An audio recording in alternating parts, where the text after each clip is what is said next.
All right, Aspire leaders and Teach Better family, you can probably see a very familiar face, especially if you're on YouTube with us. And I cannot believe it, but Mr. Jeff Gargas, we have not been together since September of 2023 for an Aspire Mailbag. I am taking full offense, sir. Yeah, that's a long time. We were just looking at that. It's crazy. I also love that you're like, you can probably see it. Like, people in the podcast just visualize whatever you think you see right now. Yeah, so we looked because we were trying to figure out like what number is this, and you're like, I'm pretty sure it's 30. So we were like scrolling back. I'm scrolling through like your podcast on Apple. I don't know where you're looking. I'm like, I'm having to hit show more a lot right now to go find it. Yeah, September 30th. So that's been, how many months is that? Too many, sir. 9 I mean, months I get ago? to see you like weekly, and I'm about to see you in person, which I know. We're about to see each other in person next week. So, like, did we really need this episode? Probably not. Like, I just love, spending time with you, Mr. Jeff Gargas. But for those who are listening, if this is your first time, this is an Aspire Mailbag where we are taking questions from you, and we've got these questions from Twitter, Instagram, Boxer, and a variety of different places.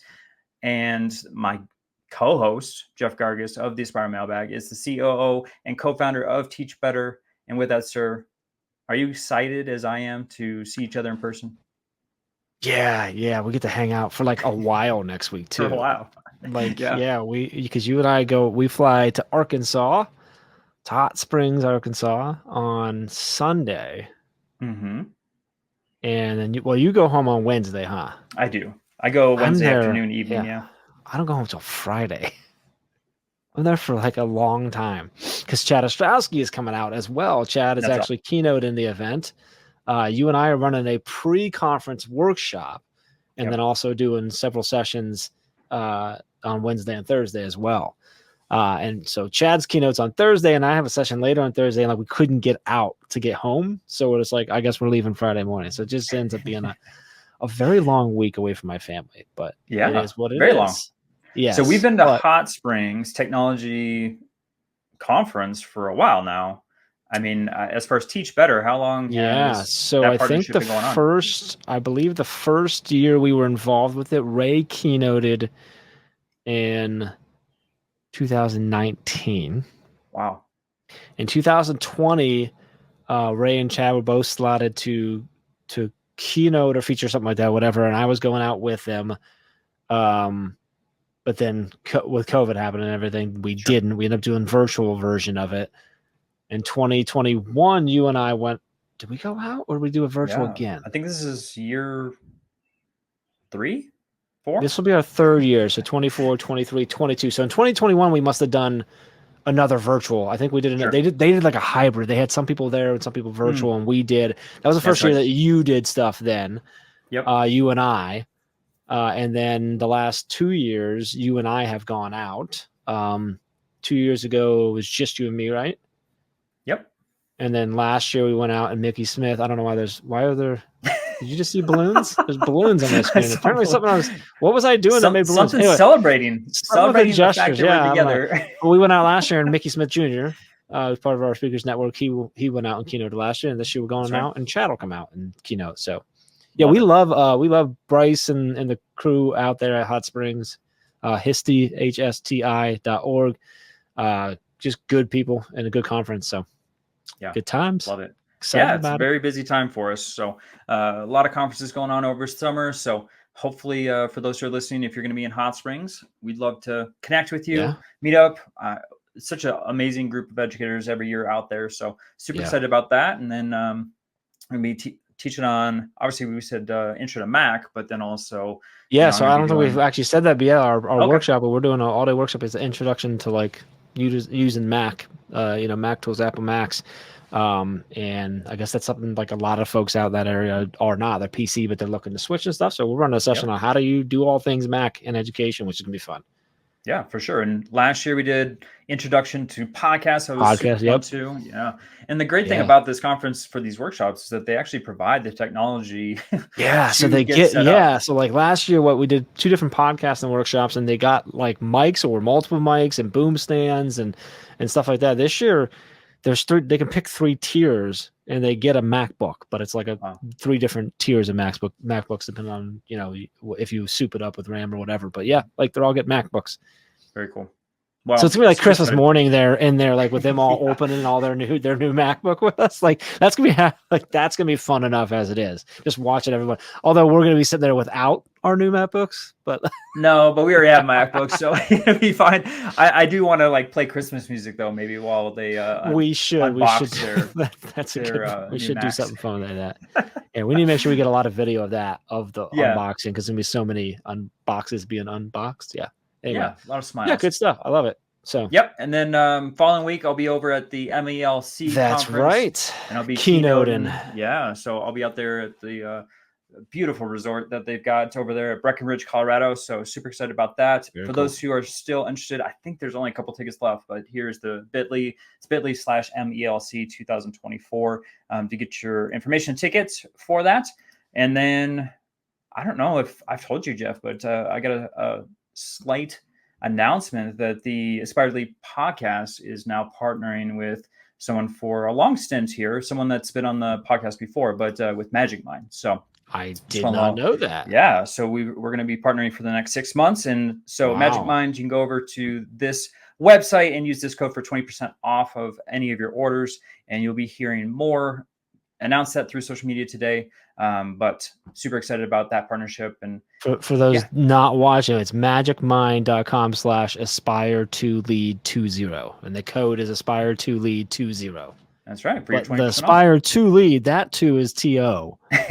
But the 20 at the end is the number 20. So it'll also be in the show notes. So, or on joshstanford.com, or you can just head over to YouTube. You can check it out on the screen. But yes, the 2 and the 2, right? That's going to be I love it. Yeah. For those who are on the podcast. Awesome. But yeah, super excited about that partnership. Amazing energy drink that'll get you through and kind of boost you, especially for those who are in the school. I desperately needed it. I know you do too. So check that out. So we taking like a 24-pack to Histy, because that might be what we should do. I have a bunch. So he's like, I'm rolling in with a whole bunch. I will. I'll bring some for you too, Jeff. A second carry-on or a second check bag. Well, I don't know about you, but I get the jitters when I drink too much coffee, and I get like restless legs at night. So like, you don't get it from natural. You don't get it from that because it's all natural. Mm-hmm. Yeah, it's all natural, and then it's just a small amount of caffeine. So interesting. It does give me that little boost. So I love super excited about that, man. All right, you ready for these awesome questions from our listeners? Yeah, let's do this. All right, number 30 coming at you. So we've been doing this for a while, and love the listenership questions that get posted. So this one is, and Jeff, I'll let you introduce this amazing educator, leader, business person, Andrea Bitner. Andrea Bitner. Yeah, we love Andrea. Andrea is a member of our Edu Club mastermind. And she's been with us for, gosh, I don't know how long she's been in that mastermind. A year plus? Seems like a long time. Over a year? Over a year.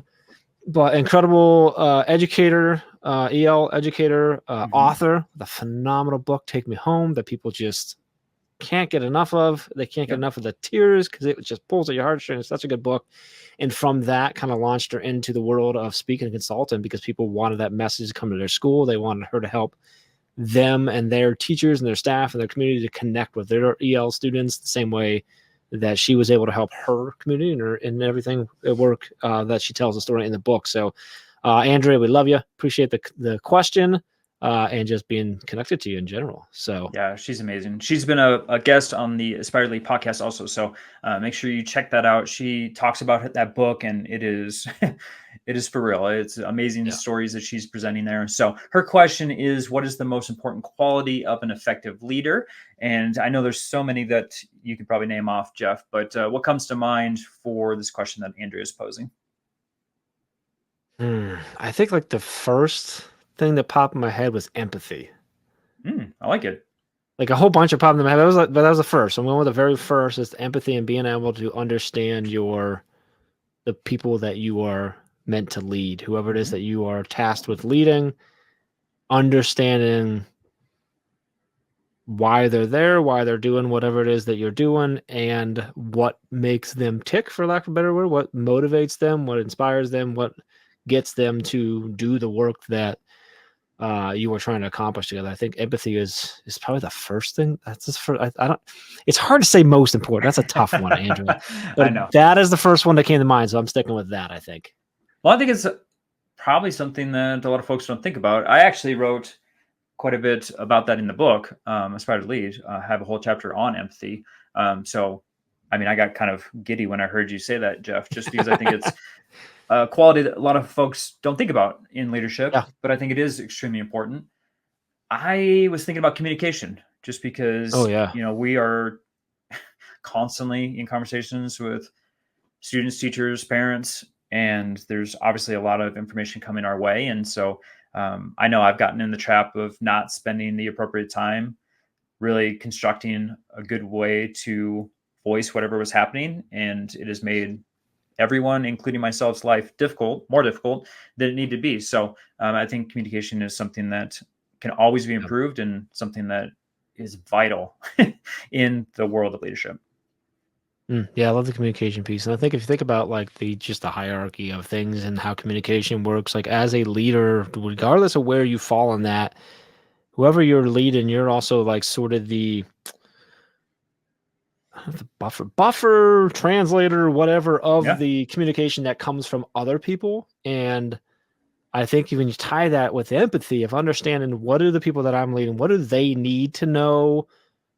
Not that I don't like the need to know thing. That's not what I'm saying. But like, what do they need? How do I need to communicate? What do they need to communicate with them so that they can effectively accomplish their jobs without having any additional stress? Because part of my job as a leader is to limit however much stress I can as possible from them. Part of my job is to take off some of the stress that might be coming down from up here and limit it so that it doesn't keep trickling down. So how do I take what information needs to get to them so that they can do whatever the work is that they're trying to do and effectively do that? How do I communicate that without allowing some of the other stuff that maybe they don't need to worry about, that doesn't need to be on their plate, that doesn't need to be a nuisance to them or a headache to them or a stress factor to them by doing that? And I'm going back in my world of like, 20 years ago running restaurants and stuff. That was a huge part of what I felt my job was in like an assistant manager role of like, how do I make sure they get the info, but they don't worry about the heat that we just caught or the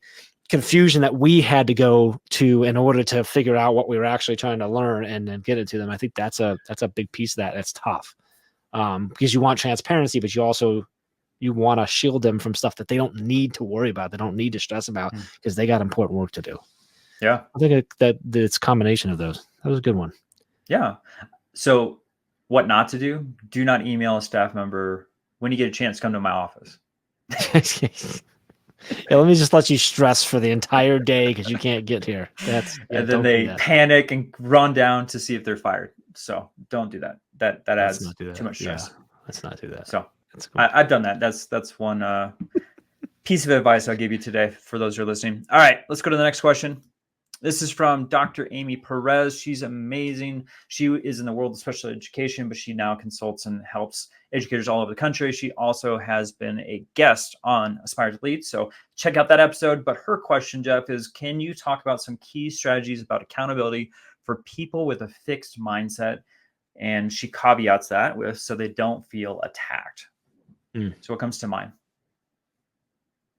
Yeah, so I think what's coming to mind is I'm focusing on the accountability so they don't feel attacked. So I'm seeing the fixed mindset, which I'm thinking maybe there's a way we can approach, because I think so much like not feeling attacked is all about how do you approach accountability and holding people accountable to whatever it is that they need to be held accountable to without making them feel attacked when you have to. A lot of times that's obviously when you have to criticize or remind them or whatever.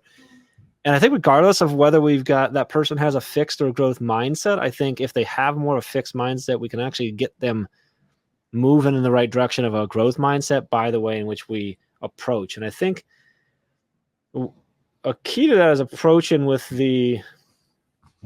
it's another one of those that it kind of leads back to a little bit what we were talking in the last question, which was what do they need to know versus what is not their job to worry about. So the stress that a mistake or a lack of action or whatever might have caused for me as a leader does not need to be part of the conversation when I come to Josh and say, hey, and I'm going to hold you accountable for whatever it is that you didn't do or didn't do correctly or whatever. What actually is important is what needs to happen from our conversation. What does the outcome need to be? And the outcome needs to be that the next time either something gets fixed or caught up, or in the next time that we do this thing again, it doesn't get mixed or it doesn't get the mistake doesn't happen, whatever it be. So like focus on what that outcome is versus, Chad always talk about versus like worrying about who started the fire or about putting it out. And I think that's a big piece of that, because especially for someone who maybe has a fixed mindset and doesn't look for those opportunities of growth, they're not going to feel that. So you need to focus on that and really pull away any kind of accusation, or again, focusing on the fire or focusing on the result that you can't change right now anyway, and the stress that may have been caused, instead of focusing on what are we doing in the future. Now, as far as like some strategies there, I think something that I found super effective in just my years is when you approach someone with, this is a little more specific, like criticism, which obviously falls a lot of times inside the world of accountability, is 2 positives and then the negative. I don't like even the word negative, but the whatever the critique or the accountability growth area is. Yeah, growth area. I like that, right? And that is leading with reminding them of the good work they do and the things you appreciate about them, and then mentioning what it is that needs to change.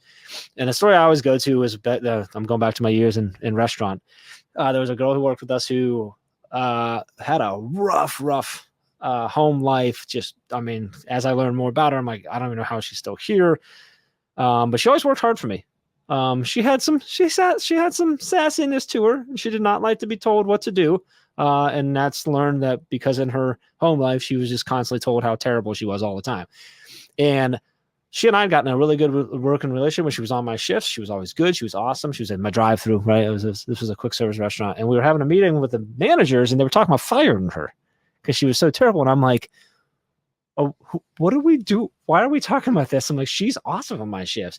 And we got talking. I'm like, oh, guys, just 2 positives, then the negative. It's completely different. I'm like, you could go to her and be like, hey, I love the way you handled that last order, with like just the positive attitude you had with it. And you know what? Also love that you popped over and helped over here. That was really, really cool. Then you could literally lay into her for 30 minutes and she would still be like, oh, cool, I'll change that, because the 2 positive changed the complete outlook. And so that goes back to also empathy and communication, right? When we're talking about the leadership stuff, understanding how, whereas maybe Josh is someone that I can just come right to and say, hey, dude, you messed up. Like, boy, you dropped the ball on that thing. Let's fix it. And you're like, you do, Jeff. You do.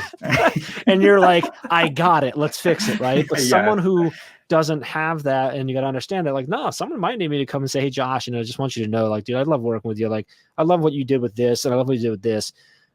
However, I'm trying to figure out, how do we do this better? How do we fix this? Or I know that like this didn't work out like it was supposed to, like, or I don't know if you're aware, but you missed this thing. Like, so how do we make sure that I support you in a way that makes it so that you don't miss that, or like it doesn't get slipped by? And that's, I was just accidentally did that. Like a great way is like, how do I do this? How do I do something better? What can I do? Versus what you need to do is also another way to pull that off too. So anyway, I'm going to stop talking. I hope that helped a little bit though.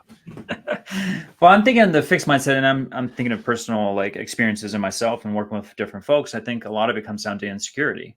I think a lot of teachers, and this is not for 365 days, but there are stints and areas that they are insecure about. So for instance, if it's, creating an assessment and that's not an area of growth for them, I think that's when we fall into the fixed mindset of like, I don't have the power to change what I'm creating because it is a deficit. And so we as leaders have to show like, no, there are things that you possess that can make this better, can make it sufficient, make it to the expectation that we have as a campus and as a district. And so, that empathy component that you're talking about, I think really ties into the idea of like looking at the person versus it being just the deficiency itself. Right. So like how can I, as the leader, go in and set this up for them to be successful? And then when I'm communicating, so much of what we were talking about before, in that communication is so important, right? It's not personal. It's about growing in this specific area. Like you said, with the positives, like, you have all these amazing things that are going on that you possess. And that's why you're hired. That's why you're on this campus. That's why you have such an impact with our students and our campus and our parents. But this area right here can be better. and this is how we're going to put it forth.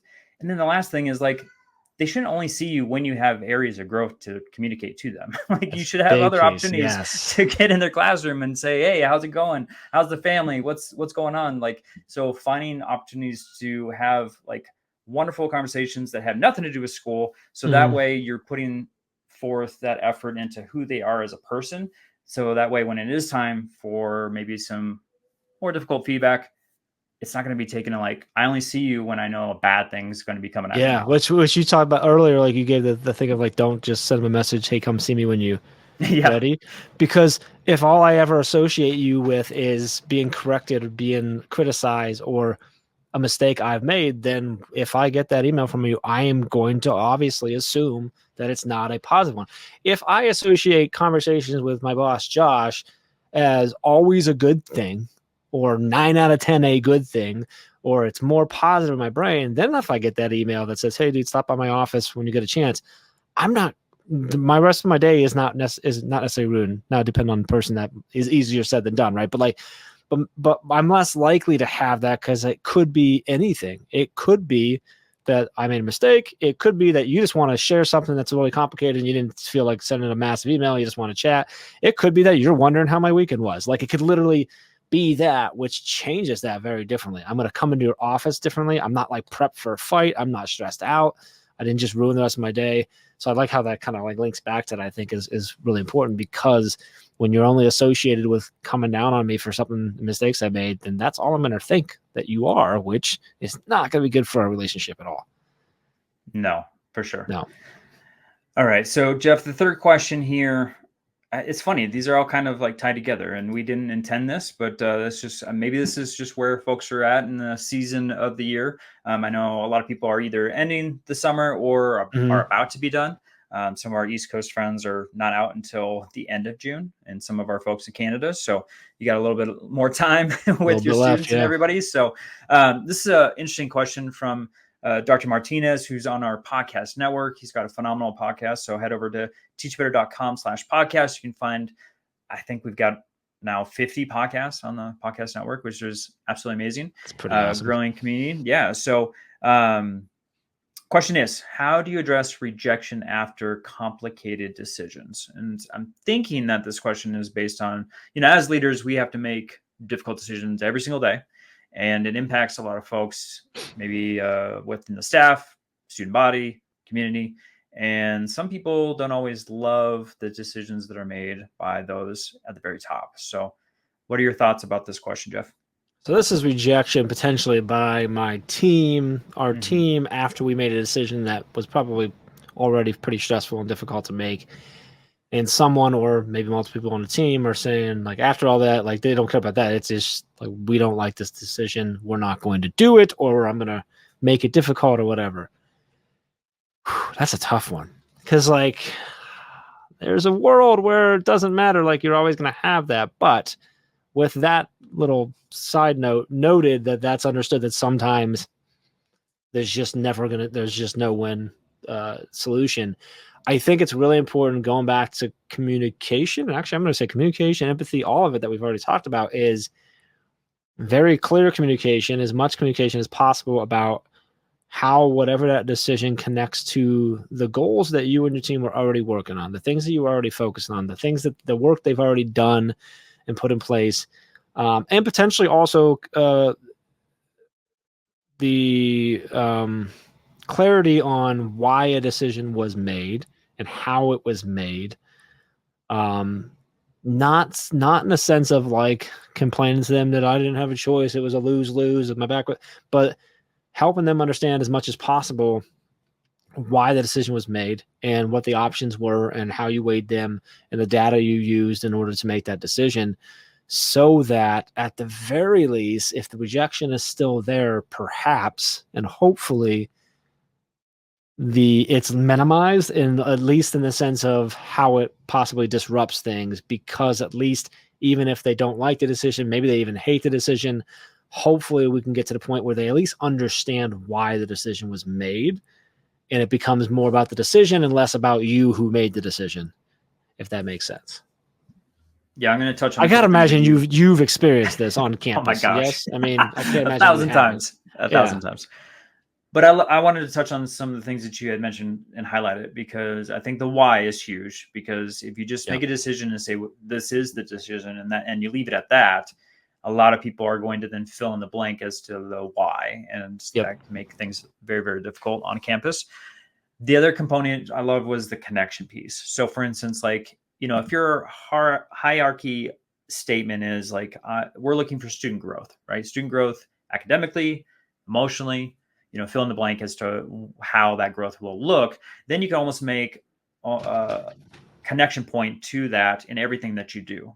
And I think a lot of teachers think of things as independent initiatives instead of all being interlinked. And so if you can visually provide that in addition to the communication that you are using verbally, I think it's really important for folks to see that, to understand that we're not adding something completely new to your plate.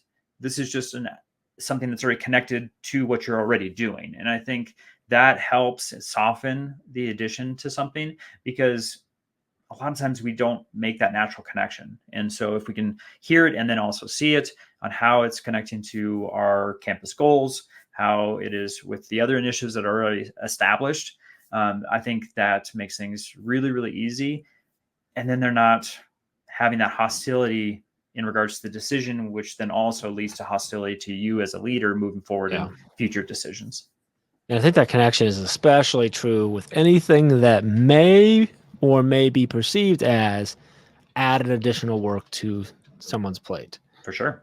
Because obviously there's some decisions that are complicated that people could hate, but it doesn't actually necessarily impact their workload. It just impacts some other aspect. But especially with the ones that are like, that are potentially going to either we have to get more out of it because we have to do this XYZ thing, or be perceived as adding more work. Showing the connection can hopefully, if you do, we do a lot of work with this with the team when we're working with professional development and in strategic planning with districts of making sure it's connected so that in the end, it should actually result in less work, not more. There may be some upfront stuff that it's a little heavier lift or whatever, but like the goal is actually to find a connection to support the work you've already been doing and the great things you already got going on, so that it's actually better. And but it's hard to see that sometimes if we're not painting that picture. And in your case, maybe like literally creating the visualization so they can see how does this all fold together. And I think, that's super, super crucial. So good point. Good questions today. So much interlinked between those questions. And, I will key in on the things that people are insecure about too. Like for instance, I was thinking an initiative that was with technology, and we brought it in, and some of our folks, technology was not a strength of theirs. They have said it 1,000 times. And so when they see this, it was kind of deflating to them, and so we had to really explain why it was easier for the user. It was way more in communication for the students. There was a lot of benefits for it. And so that's that empathy again, though, right? Understanding that Josh has low confidence when it comes to technology. So as soon as he hears that or sees that or realizes it's tech, like there's a sense of overwhelm or fear or whatever in there. Understanding that that's how that person works allows you to then hopefully you choose the right kind of communication. I'm just drawing all back to show them how it connects and show them how you're going to support them through whatever the change might be. Support is huge. Good point. All right. Oh, you know what, Jeff? I have one last question for you. What's up? Most important for today. What is going on with the Teach Better team? Oh, but I'm trying to think of what is going on. Obviously, we talked about going next week. I don't know what else is going on. What am I forgetting? Am I going to get yelled at? Possibly. Live streams? Live stream this summer. We have not announced those things, but we do have live stream series coming this summer. Have we put those out yet? I don't know if they're out yet. Well, we talked about it with our admin mastermind, so I think go watch just watch the @TeachBetterTeam social media, and we'll do that. We do have some live stream things planned for this summer. Series focusing on specific stuff. One on lesson planning and one around leadership, I believe.